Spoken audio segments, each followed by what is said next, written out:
બે દિવસમાં અંકલેશ્વરના 5 પોલીસ સ્ટેશનમાં 167 સામે જાહેરનામા ભંગ બદલ કાર્યવાહી કરવામાં આવી છે। 16મીના રોજ 75 મકાન માલિક અને મજૂર કોન્ટ્રાક્ટર સામે, 17મીના 92 સામે કાર્યવાહી કરાઈ છે। જિલ્લામાં 2 દિવસમાં 477 સામે કાર્યવાહી કરાઈ છે, તો સતત ત્રીજા દિવસે પણ કાર્યવાહી ચાલુ રહેશે।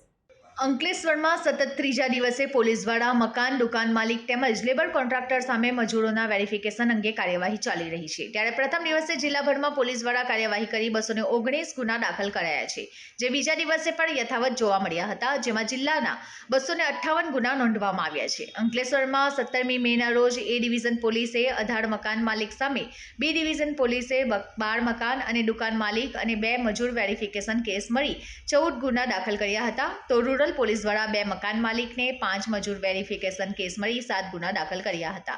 પાનોલી પોલીસે પણ 17 મકાન સામે તેમજ 9 મજૂર વેરિફિકેશન કેસ મળી 26 ગુના દાખલ કર્યા છે, તો સૌથી વધુ જીઆઈડીસી પોલીસ દ્વારા 24 મકાન દુકાન માલિક અને 3 મજૂર વેરિફિકેશન કેસ મળી 27 ગુના દાખલ કરવામાં આવ્યા છે। અંકલેશ્વરના 5 પોલીસ મથક વિસ્તારમાં 16મી મેના રોજ 75 ગુના તેમજ 17મી મેના રોજ વધુ 92 ગુના દાખલ કરવામાં આવ્યા છે, તો 18મી મેના રોજ હજુ કાર્યવાહી ચાલુ રહેતા આ કેસની સંખ્યામાં વધારો થઈ શકે છે।